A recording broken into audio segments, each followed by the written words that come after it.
We look now at how two Mexican social media influencers who are devoted Trump supporters have been spreading false conspiracy theories about the ongoing crisis at the U.S.-Mexico border, warning their viewers in the United States of an orchestrated invasion and child trafficking funded by Democrats. Sound QAnon-y? Well, an explosive new report published Monday in the Daily Beast by reporter Jean Guerrero reveals one of the men was deported after serving time in prison for a federal drug trafficking conviction, but was able to re-enter the U.S. while Trump was president. He's a live streamer named Oscar Ramirez, or Oscar Blue, who calls himself an independent reporter and was featured on Trump's former chief strategist Steve Bannon's podcast War Room several times this month. Ramirez also contributes to a U.S. right-wing media network called Real America's Voice. This is a clip from one of his reports. All the way over here, they put a wall to protect the United States and to protect this invasion that is happening. So it was amazing. So that's Oscar Ramirez, or Oscar Blue.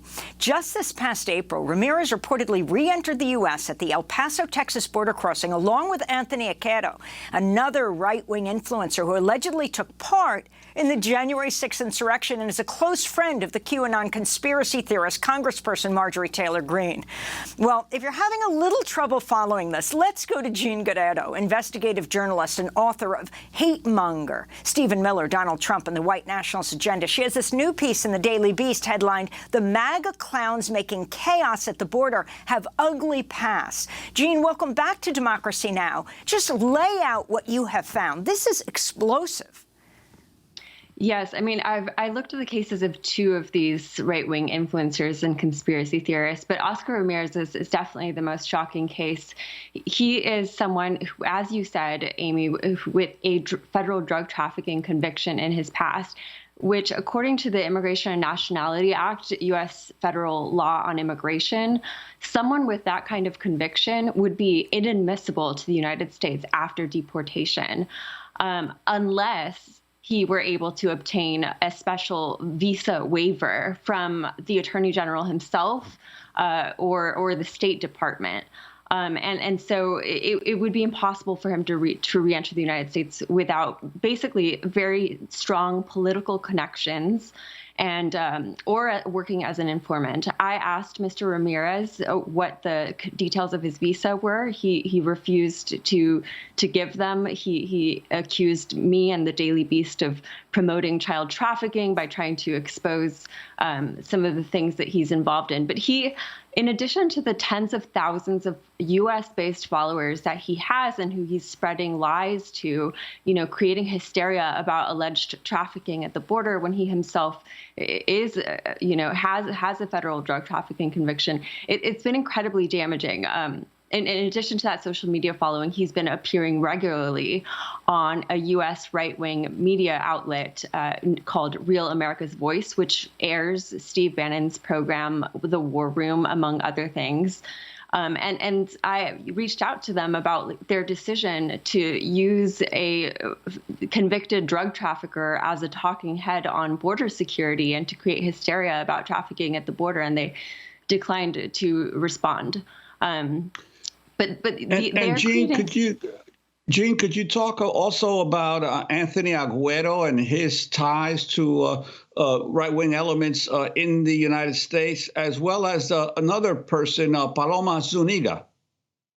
Yes. So Oscar Ramirez, he is close friends and collaborators with Anthony Aguero, as well as Ben Berkwam, who is a correspondent at Real America's Voice. These three men are very close, and both of the U.S.-based men, Ben Berkwam and Anthony Aguero, are close, longtime associates and friends of Marjorie Taylor Greene.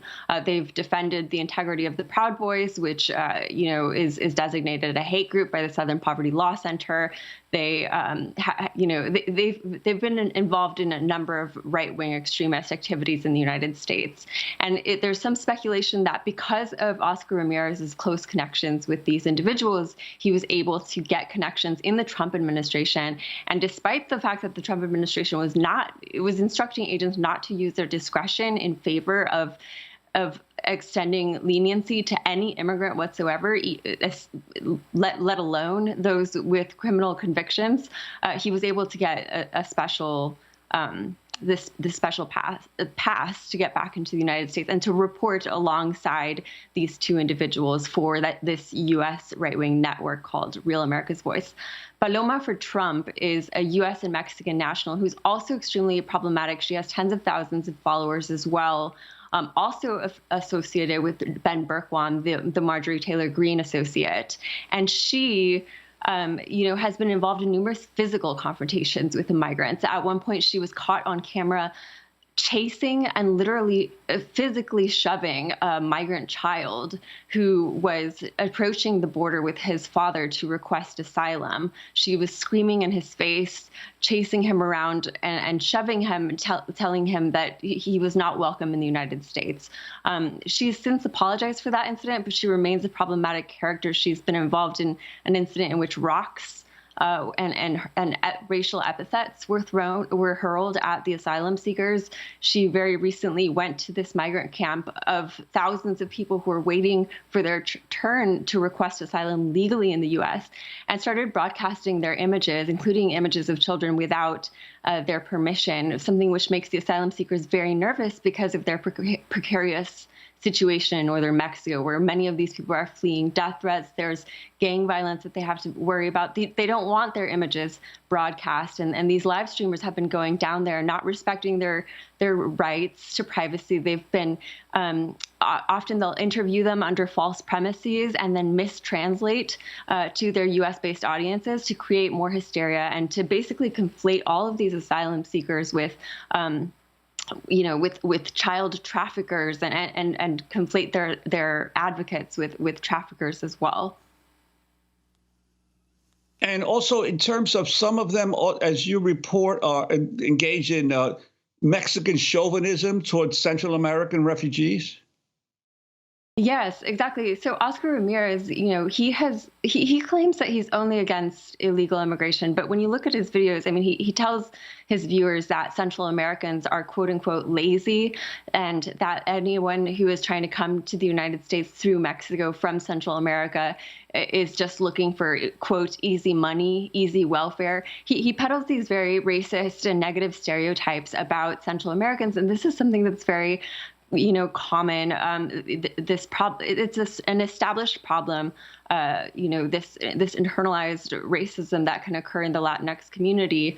Although Ramirez and Zuniga deny being racist, but they both have expressed very negative views towards Central Americans, towards people who are coming from other countries who may have darker skin than Mexicans. And it's a very common strategy with people who are peddling white supremacist ideas to use people of color as shields against accusations of racism.